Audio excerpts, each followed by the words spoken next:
Okay, so we are now continuing with our assessment of the musculoskeletal system. We had completed the assessment of our upper extremities, and I had mentioned we were going to go ahead and continue with the head and the neck region that we will be assessing. So we have our patient here. We're going to start with the temporomandibular joint.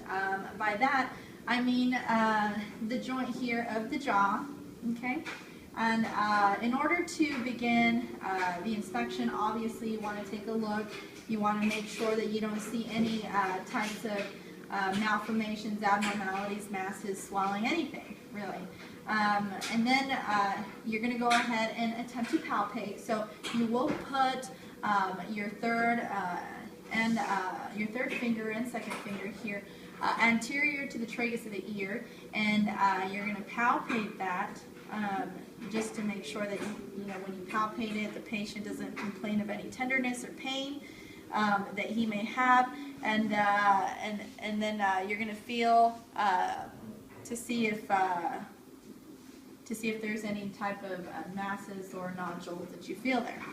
Then you're going to go ahead and ask the patient to go ahead and open his mouth, and when he opens it, you need to feel for any maybe locking, popping, crepiness, or pain that he may have there. Note that any type of clicking or maybe some snapping, that's pretty much a common finding, so it's not something significant in most cases. However, if you do have locking or it pops, the patient complains of pain there, then you know there is something that you need to look into in that joint there. Now, we're going to go ahead and assess the range of motion of the temporomandibular joint. By doing this, we're going to go ahead and ask our patient to open his mouth wide. Now, if we were to measure from tooth to tooth, from upper tooth to lower tooth, what the distance was between there, it should be normally from 3 to 6 centimeters. Then we're going to go ahead and ask the patient to go ahead and laterally move his jaw from side to side. And when he does this, you should be able to see about a 1 to 2 degree centimeter move, or 1 to 2 centimeter movement to each side when he does this. And then we're going to ask him to protrude his jaw and then retract it. And all of these movements should be done without a problem. Now, in order to test muscle strength, we're going to go ahead and place our fingers once again just interior to the tragus of the ear, and we're going to ask him to bear down and kind of clench his teeth. And in order to place resistance to assess the muscle strength, we're going to put resistance as he clenches his teeth. We should have our fingers kind of come out when he does this. So when we do this, we're not only assessing that joint, but we're also assessing the temporalis muscle and the masseter muscle, which are both located along the temporomandibular joint. Note that we had mentioned before that cranial nerve 11 is tested whenever we shrug our shoulders.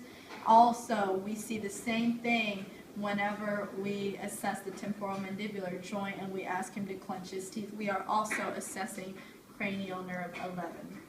So that pretty much concludes the temporomandibular joint assessment. Now we're continuing with the head and neck assessment. We're going to go ahead and continue on with the cervical spine. So when we do this, we want to inspect from a lateral view the anterior and posterior portion. We're going to ask the patient to sit up straight. And when we do this, we're assessing the muscles of the neck, such as the trapezius and the sternocleidomastoid muscle. We're making sure that the spine is concave. When we look at it posteriorly, we're looking for any asymmetrical regions along both sides. And of course, we see none in this case.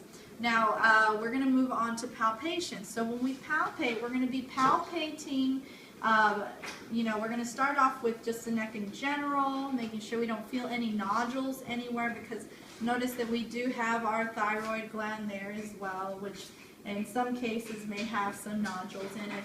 So just testing all around the neck, making sure we don't feel anything that feels abnormal. Then we're going to feel that cervical spine and go kind of down it, making sure that the patient doesn't state that he has any tenderness and that you don't feel that you feel any masses or nodules or any abnormalities in that sense on the spine. And then paravertebral, just on the sides of that, you're going to be assessing up and down to make sure that you don't feel anything there.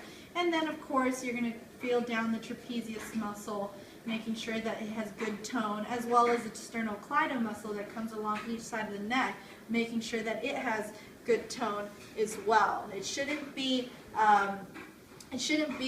too hard and rigid, and also not too doughy to where it could indicate maybe some type of atrophy. So once you inspect that, you want to just kind of take a look and make sure that this patient doesn't have any spasming, just like you would in any other case in any other region. Make sure that you don't see any spasming of any muscles anywhere, any fasciculations, or just twitching of the muscles that could indicate some motor neuron damage.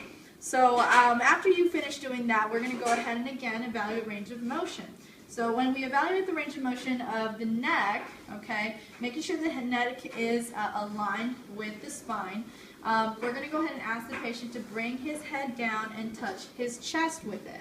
Now this should be at a 45-degree angle. And come on up, this is baseline. And then when you flex, this should be at a 45-degree angle. You should be touching your chest. And then you're going to go ahead and hyperextend the head, looking up towards the ceiling. That should also be at a 45-degree angle. And then we're going to go ahead, ear to shoulder, lateral, and also ear to shoulder, lateral. That should be about a 40-degree angle. And then you're going to go ahead and go chin to shoulder, just turning your head either way. And then if you want to assess muscle strength, you'll do any of these things, but you will again put opposing pressure on each one of these. And granted, I had mentioned before that with the temporomandibular joint that we were testing cranial nerve 11. I want to correct that. It was not cranial 11. This is cranial 5. When you're assessing the neck area and you're putting opposing forces to test that particular joint, we are actually testing cranial nerve 11 there. So temporomandibular joint is cranial nerve 5, and the head and the neck portion assessment of muscle strength is cranial nerve 11. So we're going to go ahead and stop there. We're going to go ahead and continue our next video on the spine and the hips. So please tune in.